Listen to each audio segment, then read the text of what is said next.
আমরা যারা শহরে থাকি আমাদের জীবনযাপন হয়ে গেছে এক প্রকার রোবটের মতো।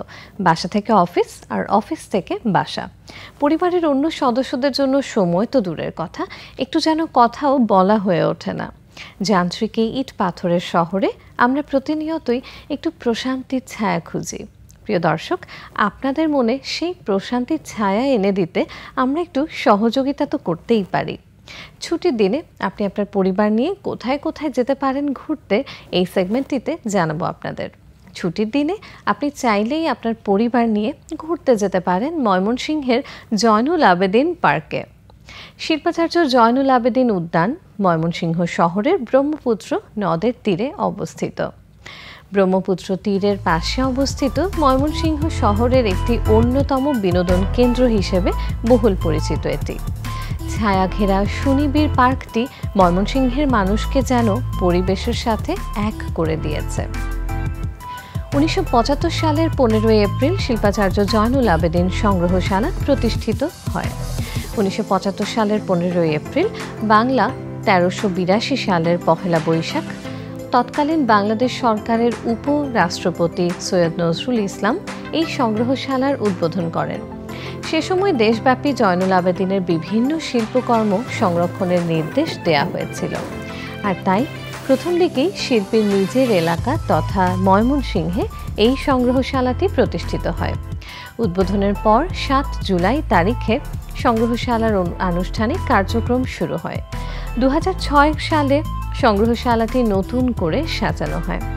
নিচতলায় ব্যবস্থাপনা কক্ষসমূহ এবং দোতলায় শীতাতপ নিয়ন্ত্রিত ছবির গ্যালারি স্থাপন করা হয়।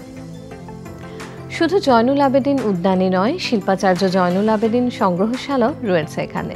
বর্তমানে তাই এখানে মোট 63টি চিত্রকর্ম রয়েছে। এছাড়াও রয়েছে শিল্পাচার্যের ব্যবহৃত জিনিস এবং তার কিছু স্থির চিত্র। স্থির চিত্রগুলো ভবনের দোতলার বারান্দায় শোভা পায়। এখানে সংগ্রহশালার সংগ্রহের একটি তালিকা দেয়া হলো। গ্যালারি অনুসারে ভাগ করে উল্লেখ করা রয়েছে। পারাপারের অপেক্ষায় পিতা পুত্র এবং দুর্ভিক্ষ। এখানে 17টি অতি আকর্ষণীয় ছবি 1982 সালে চুরি হয়ে যায়। এর মধ্যে 10টি ছবি 1994 সালে আবার উদ্ধার করা হয়। মূল ভবনের পেছন ভাগে ব্যবস্থাপকদের বাসস্থানের সঙ্গে সঙ্গে 3টি কুটির স্থাপন করা হয়েছে, যা শিল্পরসিকদের সাময়িক আবাসনের জন্য ব্যবহার করা হয়। একটি দোতলা ভবন বিশিষ্ট যে জমিতে এটি অবস্থিত তার মোট আয়তন হচ্ছে 3.69 একর। মাঠের অলরাউন্ডার আমি, আর ঘরের অলরাউন্ডার টাইলক্স।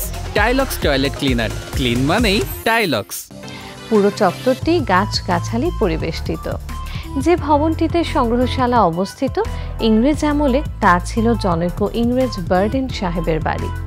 তার কাছ থেকে বড়লাটের কাউন্সিল সদস্য জনৈক নলিনী রঞ্জন সরকার বাড়িটি কিনে নেন। নলিনী রঞ্জন 1947-এ দেশ বিভাগের পর ভারতে চলে যান। এরপর সরকার বাড়িটি অধিগ্রহণ করে। 1947 থেকে 1971 সাল পর্যন্ত এটি ছিল ঊর্ধ্বতন সরকারি কর্মকর্তাদের সরকারি বাসভবন।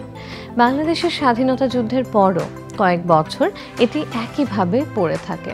1975 সালে সরকারি সিদ্ধান্তক্রমে এটিকে সংগ্রহশালায় রূপান্তরিত করা হয়। জয়নুল আবেদিনের মনেও একটি সংগ্রহশালার ধারণা অনেক আগে থেকেই বিদ্যমান ছিল। 1950-এর দশকে তিনি বাংলাদেশের আনাচে কানাচে ছড়িয়ে ছিটিয়ে থাকা অনেক দুর্লভ ছবির সংগ্রহের কাজে নেতৃত্ব দিয়েছিলেন। সেদিক দিয়ে বলতে গেলে এই সংগ্রহশালাটির প্রতিষ্ঠা ছিল শিল্পাচার্যের স্বপ্নেরই বাস্তবায়ন। এই সংগ্রহশালায় প্রথমে 70টি চিত্রকর্ম স্থান পেয়েছিল, যার বেশিরভাগই ছিল তৈলচিত্র। সবচেয়ে উল্লেখযোগ্য ছবির মধ্যে আছে বিভিন্ন দেশ ভ্রমণকালে শিল্পাচার্যের অঙ্কিত ছবি, গুণ টানা নদী, জয়নুল আবেদিনের তৈজসপত্র ও বিভিন্ন ঐতিহাসিক চিত্রকর্ম রয়েছে এই সংগ্রহশালায়। প্রতিদিন অনেক দর্শনার্থীরা এখানে আসেন এবং সপ্তাহের ছুটির দিনে প্রচুর লোকের সমাগম হয়। ময়মনসিংহের একটি অন্যতম বিনোদন কেন্দ্র হিসেবে অনেক দিন ধরেই আনন্দ দিয়ে যাচ্ছে এই পার্ক।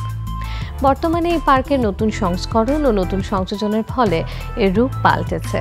মিনি চিড়িয়াখানায় আছে ভালুক, বানর, সজারু, খরগোশ, ময়ূর, উট পাখি, ধনেশ, কুমিরছানা, হরিণ, অজগর সাপ, ঘুঘু, বক সহ বিভিন্ন প্রজাতির পশু পাখি।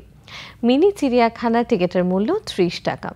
রাইডগুলোতে চড়তে হলে 30 থেকে 50 টাকার টিকিট কাটতে হয়। বৈশাখী মঞ্চে এখন ময়মনসিংহের বিভিন্ন সাংস্কৃতিক অনুষ্ঠানও হয়ে থাকে। এছাড়াও পহেলা বৈশাখের এই মঞ্চে সারাদিন ব্যাপী বিভিন্ন অনুষ্ঠান এবং মেলা বসে থাকে।